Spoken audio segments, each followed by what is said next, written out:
Madame, Monsieur, bonsoir, bonne année 2015 à toutes et à tous. Ce matin à la primature, le chef du gouvernement, Koïtissé Godia Omezounou, a animé une rencontre d'échange avec les délégués du personnel de la Société Nouvelle des Phosphates du Togo sur la crise sociale qui secoue cette société. Entre le personnel de cette société et sa direction, ce n'est en effet plus le grand amour. Depuis quelques semaines, en effet, les deux entités entretiennent des relations assez tendues. Des mouvements de grève ont même été observés sur le site. La réunion de ce jour avait donc pour but d'aplanir les divergences et relancer les activités. Le président des délégués du personnel de la SNPT a répondu aux questions de Clarisse Atikla à l'issue des discussions.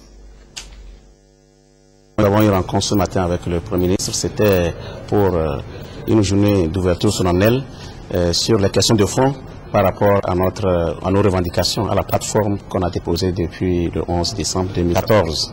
Et le Premier ministre est optimiste pour la suite de ces discussions et elle demanderait aussi bien la direction générale que les travailleurs de faire un sacrifice afin de préserver l'outil de production qui est indispensable pour nous tous. Nous représentons le personnel ici pour parler à son nom et pour obtenir des résultats pour que le personnel puisse être dans de bonnes conditions pour donner le meilleur de lui-même.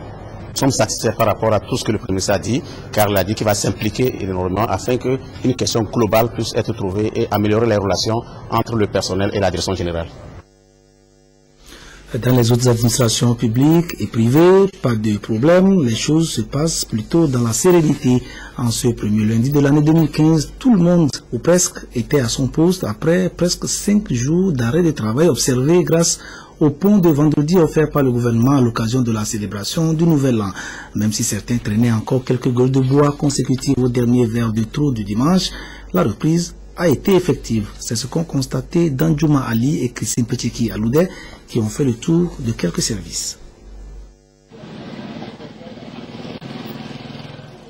Après la fête du Nouvel An, l'administration renoue avec l'ambiance habituelle. Au ministère de la fonction publique, tout comme au département en charge de la promotion de la femme, les agents étaient à leur poste dès 7 heures. Ce matin, au ministère de la fonction publique, le travail a effectivement repris après cette période de fête. Pas de timidité, mais avec beaucoup d'engouement. Donc, pour embrasser une fois de plus l'année nouvelle. Donc, tout le monde est au poste, effectivement. Nous étions contents, satisfaits de constater que tout le monde était à son poste.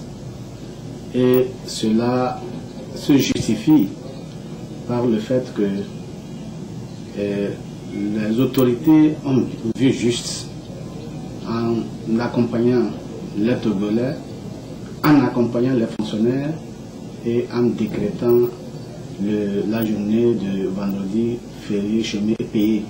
Au ministère de la Communication, la reprise est aussi effective.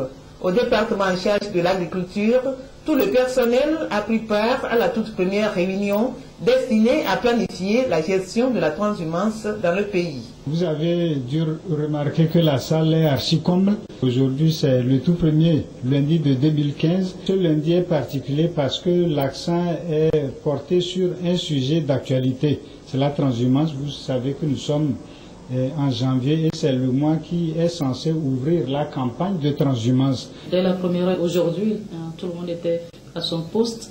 Donc nous encourageons nos collaborateurs à plus d'assiduité, à plus de rigueur, à plus de discipline dans le travail. Ce que nous souhaitons tous, c'est améliorer notre cadre de vie, améliorer nos conditions de vie, et cela passe par une réussite sur le plan économique de notre pays.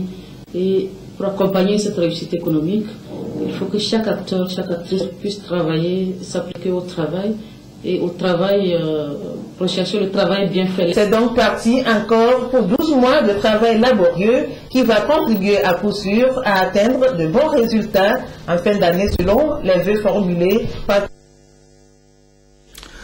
des responsables des grandes institutions de la République, à savoir la présidence de la République, l'Assemblée nationale, la Cour constitutionnelle, la Cour suprême, la Cour des comptes, la HAC, la CNDH se forment depuis ce matin à pallier aux techniques d'élaboration des politiques publiques et budget programme.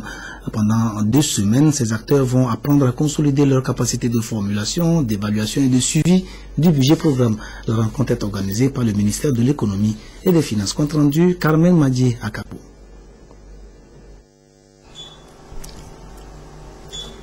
Le Togo met tout en œuvre pour présenter son budget 2017 sous forme de budget programme, comme le recommande la directive de l'UEMOA portant loi de finances au sein de l'Union.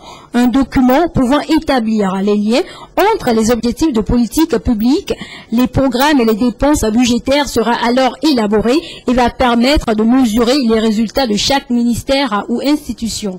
Après les différents ministères, c'est au tour des institutions de la République. Les responsables de 8 institutions se forment sur les techniques d'élaboration du budget programme. Ça permet aux institutions d'aligner leurs actions sur les besoins, sur les préoccupations des citoyens et des citoyennes du Togo. Et pour mieux réussir à ce processus, le gouvernement togolais prend des dispositions pour déconcentrer les services de contrôle et d'ordonnancement dans les ministères et institutions.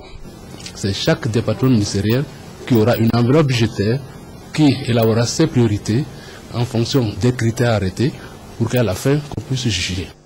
Cette rencontre de Palimé permettra aux participants de mieux maîtriser le concept de politique publique en vue d'élaborer des outils de programmation budgétaire pour bien évidemment initier, suivre et réviser les budgets programmes. Le processus devant nous conduire au scrutin présidentiel de cette année suit son cours sans encombre. Les différentes pièces du puzzle continuent progressivement de se mettre en place selon le chronogramme établi par la CENI. Ainsi, les agents chargés de procéder à la révision technique des listes électorales, les opérateurs de saisie comme on les appelle, ont démarré leur formation aujourd'hui. La première vague constituée de plus de 3500 personnes va pendant 6 jours apprendre à maîtriser les kits qui seront déployés sur le terrain pour leur usage. Pierre Soussoupo a assisté aux premières heures de cette formation. Des candidats aux opérations de saisie. À l'entrée de la salle de formation, ils se bousculent pour ne pas échapper à l'appel. D'autres encore s'offrent l'espoir de trouver leur nom sur le tableau d'affichage. À l'intérieur de la salle, ils sont des centaines d'OPS, opérateurs de saisie, à rester attentifs à leurs formateurs. Plus de 3500 retenus pour la première vague. Au siège de la Commission électorale nationale indépendante CENI, tout est concocté pour la réussite du processus électoral. Nous avons commencé aujourd'hui la formation des opérateurs de saisie qui va se dérouler en 6 jours. 2 fois en 6 jours parce que nous avons 2 vagues d'OPS. Pourquoi 2 vagues? Nous nous proposons d'utiliser sur le terrain environ 3000 OPS parce que nous déploierons 1500 kits d'enregistrement biométrique et par kit d'enregistrement biométrique, il faut 2 opérateurs de saisie, OPS. Donc environ 3000 opérateurs par zone. Zone 1, 3000, zone 2, 3000, zone 3, 3000. Donc c'est la même équipe de 3000 qui va traverser les 3 zones. Donc nous formons au cours des 2 vagues environ 3500. Chaque vague de formation sera suivie d'un test de sélection qui permettra de retenir ceux qui ont été performants.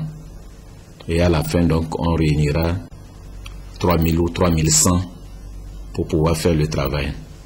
Les opérateurs de saisie qui seront définitivement retenus travailleront dans les comités listes et cartes et ils doivent maîtriser l'usage des kits qui seront mis à leur disposition. Outre cette formation, d'autres étapes s'en suivront et prendront en compte les CELI et les CRV, centres de recensement et de vote. La formation des CELI de la zone 1 à la révision des listes électorales et les CELI formés par les membres de la CENI formeront à leur tour les membres des comités des listes et cartes pour la zone 1 à partir du 13 janvier. Quand les membres des CLC seront formés, tout comme les OPS aujourd'hui avec lesquels ils vont travailler, nous considérons que nous serons prêts pour démarrer la révision des listes électorales le 20 janvier dans la zone 1. La zone 1 comprenant les préfectures de la région maritime, plus Agou et Clouto. Le 20 janvier prochain est donc la date retenue pour le démarrage de la révision des listes électorales dans la zone 1. Et déjà, la commission s'active pour un aboutissement heureux et satisfaisant du processus.